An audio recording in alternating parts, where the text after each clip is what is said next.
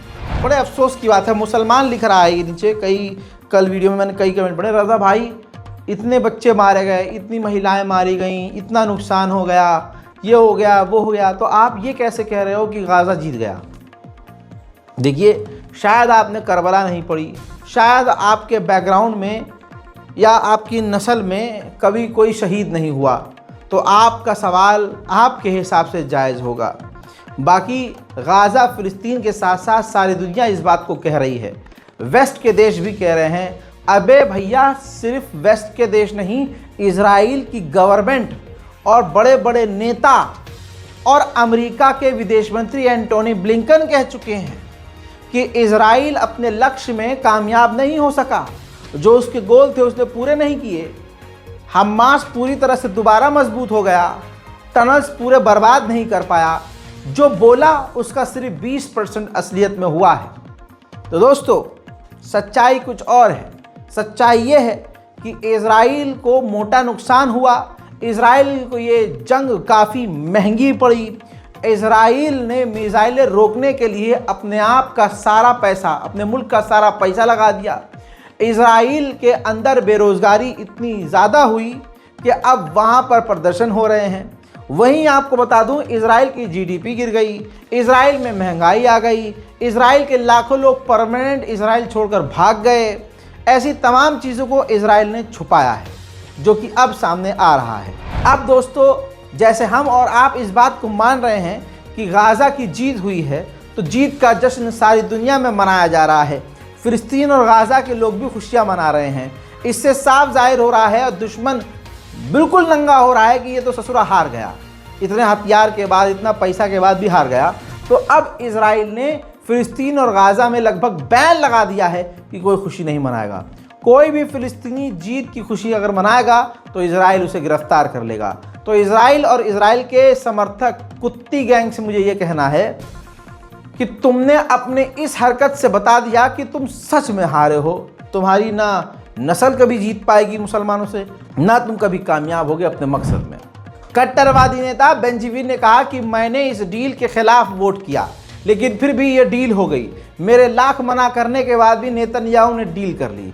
मुझे डर लग रहा है कि अब आगे क्या होगा। עד אתמול נחרדתי מהעסקה הזאת. הרי היום כשמתגלים עוד ועוד פרטים, שמגלים שמשחררים מחבלים אסירי עולם לירושלים, משחררים מחבלים אסירי עולם ליהודה ושומרון, כאשר כולם יודעים שהמחבלים האלה ישובו לנסות לפגע, ישובו לנסות להרוג. אני חרד פי כמה וכמה. אני קורא לחבריי בליכוד ובציונות הדתית, עדיין לא מאוחר, אנחנו לפני ישיבת ממשלה, אפשר לעצור את העסקה הזאת, תצטרפו אליי, אפשר לעצור את זה. पिछले 4 दिनों के अंदर जब सीज फायर की बात हो रही थी, उसी वक्त इजराइल ने गाज़ा पर तबाही वाले हमले, बड़े हमले शुरू कर दिए थे, ताकि वो डील से पहले पूरी तरह से गज़ा को बर्बाद कर दे। इन 3 दिनों में जो उसने हमले किए हैं, कुछ उसके हाइलाइट्स मैं आपको दिखाना चाहूँगा।